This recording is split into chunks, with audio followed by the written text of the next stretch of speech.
Hello दोस्तों, welcome back to my channel. तो आज हम आपको बताएंगे कि साधारण ब्याज चक्रवृद्धि ब्याज के सवाल आप मिनटों में सेकंडों में कैसे सॉल्व कर सकते हो। बहुत ही सरल तरीके से मैं बताने जा रहा हूँ। पूरा वीडियो आप ज़रूर देखना, आपको बेहतरीन से बेहतरीन तरीके से समझ में आ जाएगा। जैसे कि क्वेश्चन में दिया है, ये आपका मूलधन दिया है, ये आपका दर दिया है और आपका समय दिया है और आपको चक्रवृद्धि ब्याज और मिश्र धन दोनों अगर निकालना है तब आप कैसे करोगे, तो चलो समझते हैं। यहाँ पर ये लिखा 20%। सबसे पहला काम यही है कि हम 20% को सबसे पहले हम इसको भिन्न में चेंज कर लेते हैं। तो परसेंट हटाएंगे तो बटे में 100 हो जाएगा। 20 से अगर हम 100 को काटेंगे तो ये हो जाएगा 1 बटे में 5। ये हमारा भिन्न होगा ना। तो यहाँ पे ये जो 5 है, पूरी कहानी समझ लो। 1 और बटे में यहाँ पे हम लिखते हैं 5। ये जो 5 है ये हमेशा हमारा क्या रहेगा, तो ये हमेशा हमारा मूलधन रहेगा। फिर से समझ लीजिए, जो बटे में 5 लिखा है ये हमेशा मूलधन रहेगा और जो 1 ऊपर लिखा है ये हमेशा ब्याज रहेगा। 5 रुपये के सामान में अगर 1 रुपये का ब्याज आ रहा तो कितने रुपए होगा, 6 रुपये। और ये जो 6 रुपये आ रहा है ये हमेशा क्या होगा, ये हमेशा मिश्र धन होगा। ठीक है, अब सब कुछ आपको क्लियर हो गया होगा। तो मूलधन हमारा कितना है, हमारा 5 है, तो यहाँ पर 5 लिखेंगे। तो मिश्र धन 5 रुपये में 1 का ब्याज लगा तो मिश्र धन कितना हो गया, 6 रुपये हो गया। पर ये कंडीशन कितने साल हो रही है, ये कंडीशन हो रही 2 साल, तो हम इसको 2 बार लिखेंगे। फिर एक बार लिखेंगे 5 और यहाँ पर फिर एक बार लिखेंगे 6। फिर से समझ लीजिए, हमने परसेंटेज को जो दर में दिया इसको हमने भिन्न में चेंज किया। जो बटे में रहेगा वो हमेशा हमेशा मूलधन रहेगा, जो ऊपर है वो हमेशा ब्याज रहेगा। 5 में 1 जोड़ दिए 6 और ये हमेशा मिश्र धन रहेगा। अब इसको यहाँ पर हमने 5 लिखा और हमारा जो मिश्र धन आया 6, ये कितनी बार हुआ, कितने साल, तो 2 साल। तो इसको हमने 2 बार लिखा है। अब यहाँ गुणा कर देंगे। 5 को 5 से गुणा करोगे तो ये हो जाएगा 25। 6 को 6 से गुणा करोगे तो ये हो जाएगा 36 हो जाएगा। और इन दोनों का अगर अंतर देखा जाए तो अंतर आ जाएगा 11। इन दोनों का अगर अंतर देखा जाए तो अंतर आएगा 11। अब यहीं से हमको सॉल्व करना है। प्रश्न में यहाँ पे ये जो वैल्यू है ना, ये वैल्यू हमारा क्या रहेगा, ये हमारा वैल्यू रहेगा मूलधन। ये वैल्यू हमारा क्या रहेगा, तो ये वैल्यू हमेशा हमारा रहेगा मिश्र धन। और यहाँ पे जो 11 निकल के आया है ये हमेशा CI मतलब कि चक्रवृद्धि ब्याज रहेगा। फिर से समझ लीजिए, यहाँ पे जो वैल्यू आएगी वो मूलधन रहेगा, यहाँ पे जो वैल्यू आएगी वो मिश्र धन रहेगा और यहाँ पे इन दोनों का जो अंतर आएगा वो हमेशा चक्रवृद्धि ब्याज रहेगा। पर अगर प्रश्न में देखा जाए तो मूलधन 25 रुपये तो दिया नहीं है। मूलधन 25 रुपये ना होके कितना दिया है, मूलधन आपका दिया है 3000 रुपये।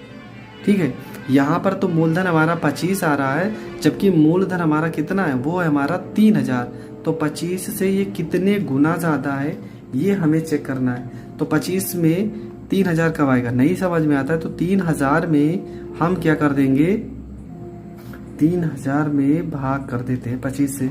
तो 25 एकम 25 हो गया और यहाँ पर कितना आ गया, 10 में से 5 गया 5, यहाँ 0। 25 दूना 50 हो जाएगा, कट जाएगा, एक 0 बढ़ा तो एक 0। तो ये आपका आ गया कितने गुना, 120 गुना है। 25 में किससे गुणा कर देंगे, 3000 आ जाएगा। तो 25 में अगर हम 120 से गुणा कर देंगे तो हमारा 3000 आ जाएगा।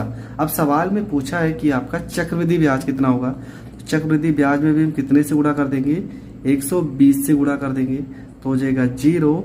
12 छंग 72 के 2, हासिल आई 7, 12 तिया 36, 36 में 4 जोड़ेंगे 40 और 40 और 3 43। हमारा जो मिश्र धन निकल के आ जाएगा वो निकल के आ जाएगा 4320। और अगर CI भी निकालना है तो इसमें भी 120 से गुणा कर देंगे तो हो जाएगा 0। 12 एकम 12 और 12 एकम 12 और 1 हासिल 13। ये निकल के आ जाएगा आपका 1320। ठीक है, तो आई होप आपको बहुत अच्छे से सवाल समझ में आया होगा। ये ट्रिक मैंने इतना बहुत धीमे धीमे करके बताया है तो आपको इतना टाइम लगेगा।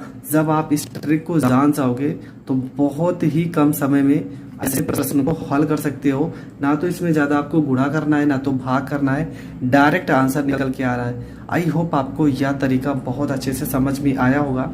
अभी इसके बहुत सारे पार्ट होंगे, तो आप हमारे वीडियो पर बने रहना। अगर आप चैनल पे नए हैं तो प्लीज़ चैनल को सब्सक्राइब कर लो, जहाँ पे आपको मैथ और रीजनिंग के बहुत शानदार ट्रिक बताए जाएंगे।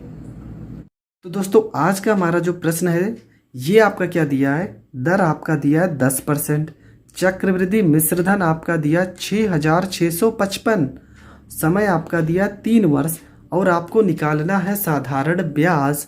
तो ये सवाल तो बहुत ज़्यादा कन्फ्यूज़न है, पर मैं इसका बहुत शानदार तरीका बताने जा रहा हूँ, और इसी तरीके से आपको इस प्रश्न को हल करना है। तो सबसे पहले करेंगे क्या, यहाँ पे कितना लिखा है, दर आपका लिखा है 10%, तो हम इसको तोड़ देंगे। यहाँ पे हो जाएगा 10 और परसेंट, अगर हम परसेंट हटाएंगे तो हो जाएगा 10 बटे में हो जाएगा परसेंट हटाएंगे तो 100। 10 से अगर हम 100 को काट देते हैं तो ये हो जाएगा 1 बटे में हो जाएगा 10। यहाँ पे ये जो वैल्यू 10 आती है हर में, ये हमेशा मूलधन होता है। ये जो 1 आ रहा है ये हमेशा ब्याज होता है, इंटरेस्ट होता है। और 10 में अगर हम 1 जोड़ देंगे 11, तो ये हमेशा अमाउंट होता है, मतलब कि मिश्रधन होता है। ये सारी चीज़ आपको पता होगी, ठीक है। AMOUNT होता है, अमाउंट हो गया। हर में जो वैल्यू आएगी वो मूलधन, जो अंश में आएगा वो आपका ब्याज, और 10 में 1 जोड़ देंगे 11, ये आपका मिश्र धन हो जाएगा। तो चलो इसको हम लिखते हैं किस तरीके से। पहले यहाँ पे लिखेंगे 10 और ये लिखेंगे 11, यहाँ पे 10 और ये 11, यहाँ पे 10 और ये 11। हमने 3 बार क्यों लिखा, क्योंकि सवाल कितने वर्ष का है, 3 वर्ष का है, तो इसको हम 3 बार लिखेंगे। 10 को अगर हम 3 बार गुणा करेंगे तो ये निकल के आ जाएगा 1000। अगर हम 11 को 3 बार गुणा करेंगे तो ये निकल के आएगा 1331। 10 को 3 बार गुणा करोगे तो 1000, 11 को 3 बार गुणा करोगे तो 1331 हो जाएगा। अगर इन दोनों का अंतर देखा जाए तो इन दोनों का अंतर निकल के आएगा 331। इन दोनों का अंतर निकल के आएगा 331। यहाँ पे ये जो वैल्यू लिखी होती है ये आपका क्या होता है, तो ये आपका होता है मूलधन। बार बार इस तरह के सवाल हमने बताए हैं। आप वीडियो लिंक में डिस्क्रिप्शन में भी होगा और प्लेलिस्ट में भी होगा, आप देख सकते हैं। और ये वाली वैल्यू हमेशा होती है मिश्रधन, ठीक है। ये वैल्यू आपकी होती है मिश्रधन। और ये जो 331 आया है ना, ये आपका होता है चक्रवृद्धि ब्याज। ये होता है आपका चक्रवृद्धि ब्याज होता है। अब हमें करना क्या है, सवाल में क्या दिया था, सवाल में दिया था चक्रवृद्धि मिश्रधन कितना दिया है, 6655 है। पर अगर यहाँ पर देखा जाए तो मिश्रधन हमारा कितना है, क्वेश्चन में तो दिया है कि ये 6655 आना चाहिए, पर यहाँ पर ये तो 1331 आ रहा है। तो 1331 में किस संख्या से गुणा करें कि 6655 हो जाए। तो अगर हम 5 से गुणा करते हैं, 5 एकम 5, 5 तिया 15, 5 तिया 15 1 16, और 5 एकम 5 1 6, मतलब ये 5 गुना है। तो हमारा मूलधन भी 1000 ना होगी, कितना हो जाएगा, तो हमारा मूलधन भी 1000 में 5 से गुणा करेंगे तो ये 5000 हो जाएगा। अगर हमारा CI की बात की जाए, चक्रवृद्धि ब्याज की बात की जाए, तो ये भी हमारा कितना हो जाएगा, 331 ना होके 5 गुना ज़्यादा हो जाएगा। तो 5 से गुणा करते हैं तो ये हो जाएगा 5 एकम 5, 5 तिया 15, और 5 तिया 15 1 16, 1655 रुपये आपका चक्रवृद्धि ब्याज निकल के आ जाएगा। पर सवाल में अगर साधारण ब्याज पूछा है इसी दर और इसी समय पे, ठीक है, मतलब कि हमारा जो मूलधन है वो कितना आ गया, वो आ गया 5000। जबकि कह रहा था क्वेश्चन में कि रेट हमारा यही रहेगा 10% और समय भी हमारा यही रहेगा 3 वर्ष। तो आपको साधारण ब्याज निकालना है, तो कौन सा फार्मूला लगाएंगे, तो फार्मूला होता है SI बराबर P into R into T बटे में 100। इसका भी हम तरीका बताएंगे, पर यहाँ पे हम बेसिक ही कर दे रहे हैं। तो ये हो जाएगा 5000 गुणे में हो जाएगा 10, गुणे में हो जाएगा 3, और बटे में हो जाएगा 100। 1 0 2 0 1 0 2 0, ये कट जाएगा। 10 को 3 से गुणा, 5 को 3 से गुणा करेंगे तो ये हो जाएगा 15, 1 0 यहाँ पर 1 0 यहाँ पर, तो कितना हो जाएगा 1500 रुपये। और ये आपका निकल के आ जाएगा साधारण ब्याज। बहुत ही शानदार तरीके से मैंने इस प्रश्न को भी बताया है। आई होप आपको ये प्रश्न बहुत अच्छे से समझ में आया है।